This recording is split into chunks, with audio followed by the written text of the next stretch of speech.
with other groups. So creating productive teams. So it's not a bad idea to read about Stephen Covey's 7 Habits of Highly Effective People. It is just almost exactly like ACS. It's the same thing, what's important to someone else may not be important for you, Should you do your video games first or should you do your homework first? It's that kind of thing that there is not time to manage, because we all have the same amount of time. It's managing yourself.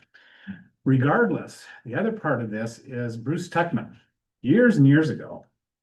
He came up with this model of how teams work, and it's just amazing. Every team that's ever come through my classes, every team I've ever worked with, goes every time they go through these stages. It just always happens. So when you first meet a team, when a club, for example, the STEM club has its first meeting, everybody's like, oh, hi, how you doing? Trying to figure out what's going on. What are the tasks? What are the responsibilities? This is what happens. Everybody's happy to see each other. Everything's good. But if you don't do these things, it hits the storming stage and never goes any further. The storming stage is, well, my idea is better than yours. I think we should do it this way. What are you thinking? You don't say it like that, but that's what happens. People will try to drive things to their agenda. And consensus-based decision-making doesn't mean that everybody has to agree. But if the consensus of the group, meaning the majority of the group, says we should do it this way, then you go along with it and you don't backbite and all that sort of stuff. What happens then is some people are left out. I had just had a class who went through a team project, which was a shambles. Because it was like one person turned in, another person, I couldn't contact everybody and I couldn't contact, and it's like, you didn't try very hard. It was a mess.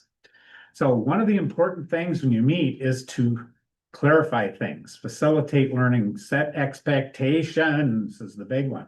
Shared expectations is very important. How are we going to behave with each other? And you would do it based on the sort of project you have, and if you set those expectations, then you don't have to say, well, this guy's a jerk. He's not doing what he's supposed to be doing. You just say, these are the expectations that we set at our initial meetings. It's in our charter. What can we do? What can we do to help you adhere to this protocol? Protocol meaning an agreed upon way to do things.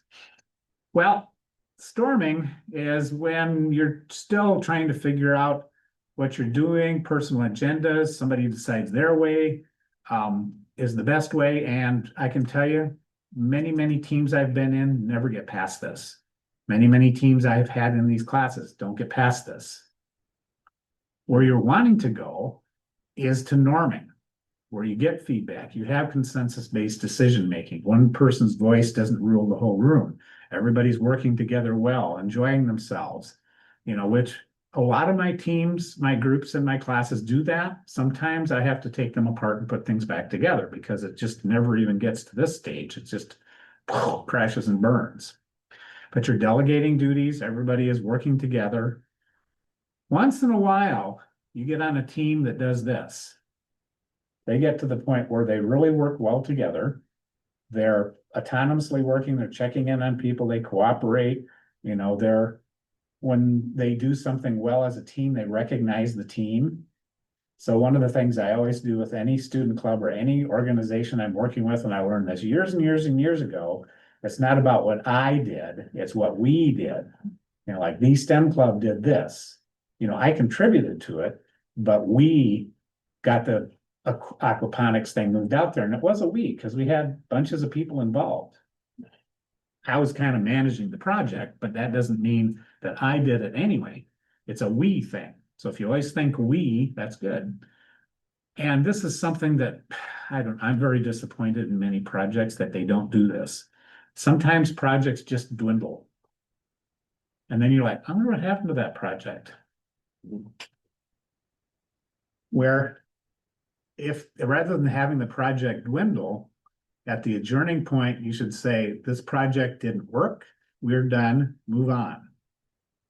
Or time for cake, meaning you celebrate what you did. Not necessarily have to have cake, but that's a good thing. You say, okay, we're at the end. We've completed what we needed to complete. we move on to something else, which in a school setting, there's a natural ending to all projects, isn't there? The end of the semester.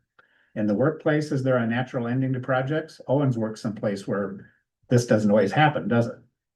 A natural. That they actually say, okay, we've completed this, we're done, let's move on to the next. Because I have some stuff sitting in my yard that shows that that doesn't happen.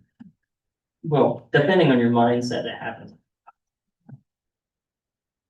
Like those thermal cams, yeah, we took them out, we're done with them, now let's move on to the next iteration of the Right. program. But I'm talking about my, Well, Anyway. that's more visions for, I didn't. yeah, and anyway, that's what will happen. Sometimes things dwindle apart, and then I have these things in my yard and no one's ever said anything about it, but that will happen. That's normal. Cause I don't know when they're getting rid of those. I told Jackie, I said, I think we just have them forever. I don't know. Yeah, Anyway, it's good to, if whether the project is successful or not, a project is based in time. It has a start, it has an end.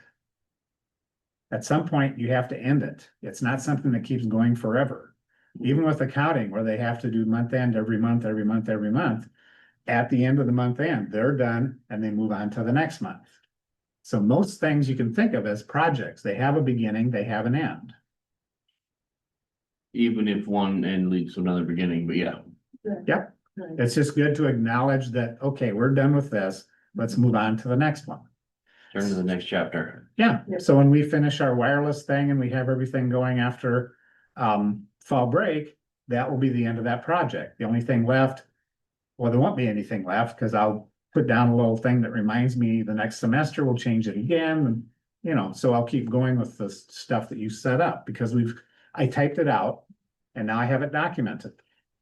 That means I have to read the documentation though. Anyway, watch any team you work with, any group.